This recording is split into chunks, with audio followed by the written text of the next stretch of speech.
Jésus-Christ est le même hier, aujourd'hui et éternellement, Hébreux chapitre 13 verset 8. Lettre circulaire 15. Septembre 1978. Je vous salue tous cordialement dans le précieux nom de Jésus-Christ, avec cette parole d'Ésaïe chapitre 41 verset 13. Car je suis l'Éternel, ton Dieu, qui fortifie ta droite, qui te dit, ne crains rien, je viens à ton secours. Que cette parole puisse parler à chacun en particulier, et de façon toute personnelle. Si seulement nous pouvions saisir par la foi ce qui nous est dit dans cette parole. Le Seigneur est Dieu, il est ton Dieu, il est mon Dieu, il est aussi notre Dieu. Aussi certainement que nous lui appartenions, aussi certainement nous appartient-il avec tout ce qu'il possède. C'est en Christ, son Fils unique, qu'il a conclu une alliance avec nous. Ceux qui étaient éloignés ont été rapprochés, les ennemis sont devenus des amis, les pécheurs, des enfants de Dieu. Nous sommes tout compris dans cette parole. Quelquefois, nous nous sentons seuls et abandonnés, et nous pensons que Dieu se serait retiré. Cependant, il est près des cœurs brisés et des esprits abattus. Il se laisse trouver par ceux qui le cherchent de tout leur cœur. C'est précisément lorsque nous sommes faibles et dans la détresse qu'il nous dit « Je suis l'Éternel, ton Dieu, qui fortifie ta droite. » Il est le Tout-Puissant, sa droite demeure élevée et nous accorde la victoire. Il est le Seigneur à qui tout pouvoir a été donné dans le ciel et sur la terre, et il veut nous fortifier et nous accorder son aide. Dans la foi, nous voulons ouvrir nos cœurs et élever nos mains à lui, alors même que nous nous sentons encore bien faibles et misérables. Tout dépend de ce que nous croyons, car il nous sera fait selon notre foi. C'est à nous que s'adresse cette invitation, fortifiez donc vos mains languissantes et vos genoux affaiblis. Nous devons le faire dans la foi, alors Dieu fera de son côté ce que nous ne pouvons pas faire. Nous élevons nos mains, mais seul le Seigneur peut nous fortifier. Il le fera, car il l'a promis. Le Seigneur dit encore, en insistant davantage, « Car je suis l'Éternel, qui te dit, ne crains rien. » Bien souvent, le Seigneur a utilisé, dans l'Ancien comme dans le Nouveau Testament, cette expression, « ne crains rien ». Abraham, le père de la foi, a fait beaucoup d'expériences avec Dieu.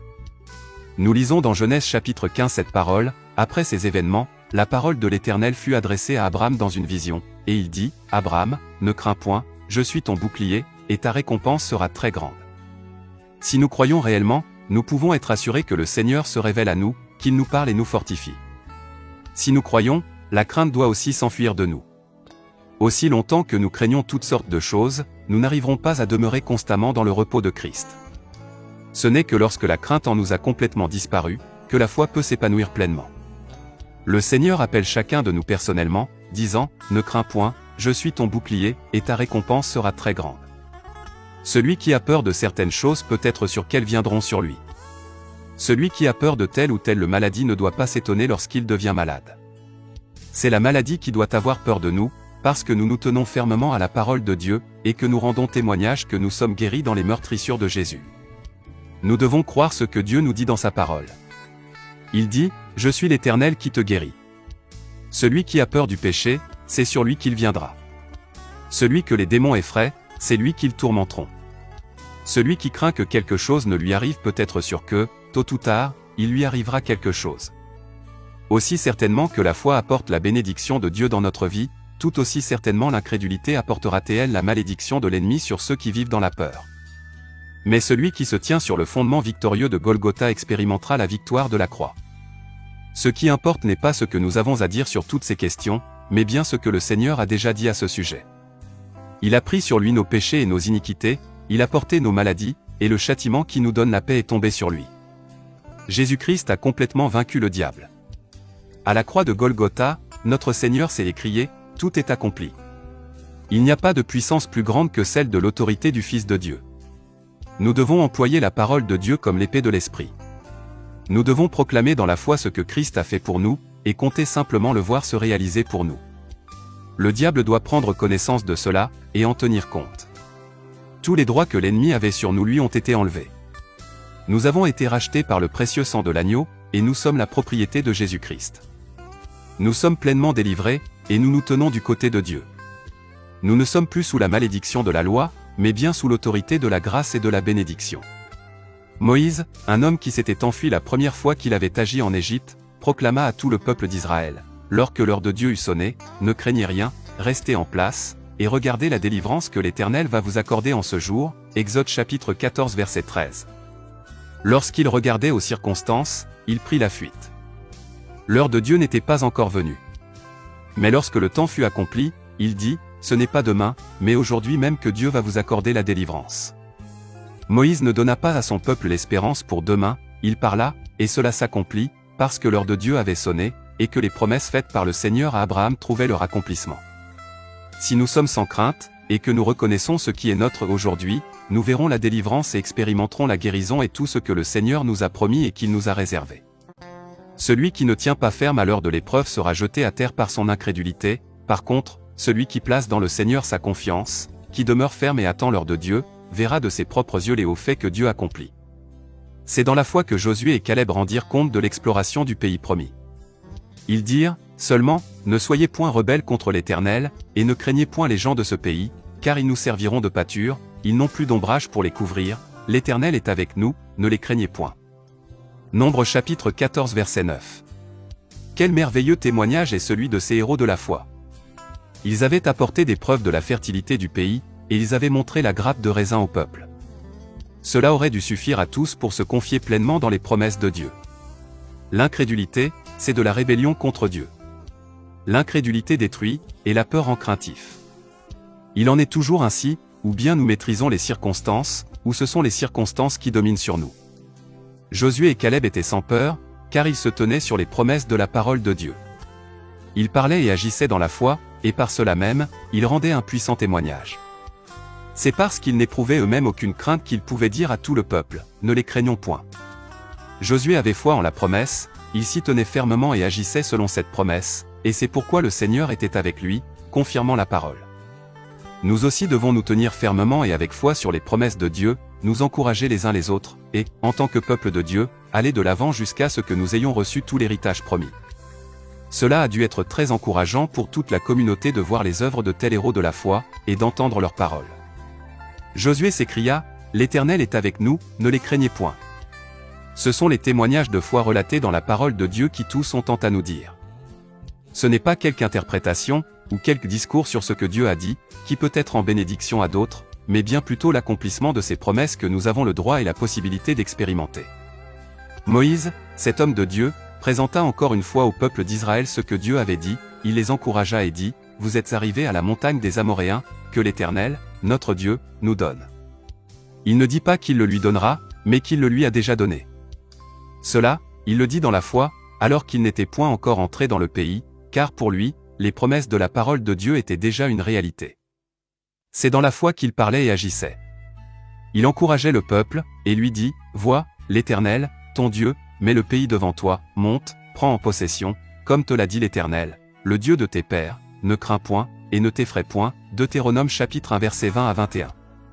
En tout temps, le Seigneur a donné à ses serviteurs et à son peuple le courage et la force nécessaires pour tenir ferme dans toutes les épreuves et pour aller de l'avant dans la foi.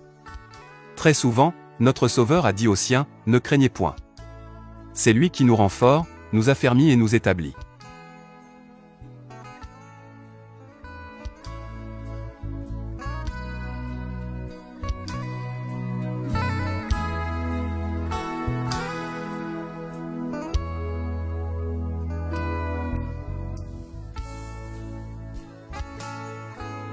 Israël, Église. Le peuple d'Israël se tient là devant le monde entier comme une réalité incontestable. Même s'il le voulait, nul ne pourrait nier l'existence d'un État. Jusqu'ici, c'est visiblement l'Israël politique, et non l'Israël religieux, qui se manifeste. Ce sont encore des politiciens qui sont à l'œuvre, et ils font de leur mieux. Cependant, lorsque l'heure de Dieu sonnera, ce sera Dieu lui-même qui accomplira son œuvre pour Jérusalem. Il est étonnant de voir combien, pour le peuple d'Israël, le chemin conduisant au but divin est difficile et malaisé. Depuis les jours d'Abraham, d'Isaac et de Jacob, ce qu'Israël demande est fondé sur les promesses de Dieu. Dans les jours de Moïse et de Josué, ils sont sortis de l'esclavage de l'Égypte, et ont pu s'établir dans le pays promis. Pourquoi le leur disputait-on? Est-ce seulement à cause de l'expansion d'autres peuples sur leurs propriétés? Non. C'est à cause de leur désobéissance, et parce qu'ils ont rejeté leur Messie, qu'ils ont été dispersés sur toute la terre. Cependant, conformément aux promesses, ils seront rassemblés et plantés à nouveau dans le sol de leur patrie. Nous voyons que même les territoires acquis au prix de durs combats devraient être rétrocédés par eux. N'est-ce pas une excellente illustration de ce qui se passe avec l'Église? L'héritage promis, acquis si chèrement pour être restitué aux croyants, l'ennemi voudrait toujours le ravoir en sa possession. Si, pour Israël, des négociations peuvent avoir lieu, quant à l'Église, cela est impossible. La victoire de Jésus-Christ, le Fils de Dieu, n'a qu'une signification, et elle est définitive. L'héritage est rendu aux croyants, et il n'y a rien à négocier du tout à ce sujet. Avant Golgotha, il aurait pu y avoir encore éventuellement matière à discussion. Ainsi en est-il, par exemple, du corps de Moïse, une image des Juifs, au sujet duquel Satan contesta, mais depuis que Christ est mort, enseveli et ressuscité d'entre les morts, et que son corps a été transmué et a revêtu l'incorruptibilité, il n'y a plus de négociation possible. La discussion est close, la justification pour les croyants a eu lieu, tous les fils et les filles de Dieu ont la garantie du salut de leur âme et de la transmutation de leur corps. Notre âme est délivrée et transformée, et notre corps n'attend plus que le moment de revêtir l'immortalité. Paul enseigne que le Saint-Esprit a été donné aux croyants comme des arts, comme un gage de notre héritage, pour la rédemption de ceux que Dieu s'est acquis, Éphésiens chapitre 1 versets 13 à 14. Sur tout ce que Christ nous a acquis, il n'y a pas de discussion à avoir avec l'ennemi. Pour Israël aussi arrivera un jour où son territoire ne dépendra plus d'habiles tactiques de négociation politique. La dernière négociation, c'est le Seigneur, le Dieu d'Israël, qui la conduira lui-même, et non avec des paroles, mais par des actes. De toute manière, pour les peuples environnant Israël, les paroles n'ont eu aucune signification. Ce que Dieu a arrêté se réalisera. Le Dieu de l'Église est aussi celui d'Israël. Lorsqu'il interviendra, tous les ennemis auront la bouche fermée, et l'humanité recevra la compréhension que l'Église et Israël ont été élus par Dieu pour qu'ils soient sa propriété particulière. Le Seigneur justifiera aussi les peuples, et il donnera aux hommes un cœur qui puisse le reconnaître. Ils viendront pour être enseignés dans ses voies, et pour marcher dans ses sentiers, Michée chapitre 4 versets 1 à 5. Perplexite. Dans Luc chapitre 21, depuis le verset 15, le Seigneur parle des signes qui vont apparaître dans le soleil, dans la lune et les étoiles. Il parle de l'angoisse qui sera parmi les peuples de la terre. À cause de la perplexité et de la peur, les hommes rendront l'âme de terreur, dans la crainte des choses qui surviendront encore sur la terre. Les superpuissances s'agenouillent déjà uniquement parce que les robinets du pétrole pourraient être fermés. Même le président des États-Unis, M. Carter, doit suivre la politique des petits pas quant à ses exigences pour Israël. Ainsi donc, nous voyons que les forces sont devenues faibles. À cela s'ajoute la crise du dollar, lequel autrefois se trouvait être la valeur monétaire prépondérante la plus prospère, sur le plan mondial, et qui aujourd'hui est qualifiée de locomotive de l'inflation. On s'aperçoit combien toutes choses sur cette terre sont devenues incertaines. Ces derniers mois, on a parlé à diverses reprises des valeurs européennes qui devraient relancer le dollar déprécié. Mais bienheureux celui qui a placé son trésor au bon endroit. Dans tous les domaines, on discerne l'abandon, la perplexité et la peur. Voyage missionnaire. Les tâches, dans le royaume de Dieu, deviennent toujours plus grandes, et le travail se multiplie de plus en plus. Dans le monde entier, nous pourvoyons aux besoins des gens par des brochures et des prédications sur cassette. Le Seigneur a ouvert les yeux et les cœurs de beaucoup d'entre eux, et il leur a fait la grâce de reconnaître la parole promise pour notre temps, et de l'accepter. Cependant, le contact personnel et le service dans les différents pays et localités sont de la plus grande importance. Tout le reste n'est que moyen de secours. L'ordre de mission primitif a été voulu par Dieu.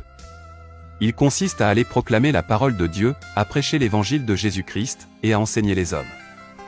Les conférences du Kenya et des USA ont été tout particulièrement bénies. Nous n'oublions pas non plus les rencontres en Autriche, dans l'Europe de l'Est et en Finlande, et nous sommes très reconnaissants pour les rencontres mensuelles que nous avons à Zurich. La communion avec les frères et sœurs est quelque chose de merveilleux, mais malheureusement, avec ce travail qui prend une grande extension, cela n'est pas partout, ni toujours, possible. Que le Seigneur veuille donc accorder sa bénédiction et la direction du Saint-Esprit. Mon vœu le plus sincère est d'être là où le Seigneur voudrait que je sois, et de dire ce qu'il voudrait dire. Que le Seigneur veuille aussi conduire selon sa fidélité tous ses enfants dispersés et solitaires. Sachez que vous n'êtes pas seuls, car il est avec vous tous les jours jusqu'à la fin du monde. Le jour où nous serons réunis avec lui n'est plus très éloigné. Je vous prie de vous souvenir de moi dans vos prières quotidiennes. Je remercie sincèrement tous ceux qui se tiennent derrière nous avec leurs intercessions. J'aimerais aussi exprimer tous mes remerciements à ceux qui soutiennent cette œuvre de leur don. Que le Seigneur lui-même vous en récompense richement. Sans votre collaboration, il ne serait pas possible d'accomplir ce service qui s'étend au monde entier. Agissant de la part de Dieu. Frère Franck.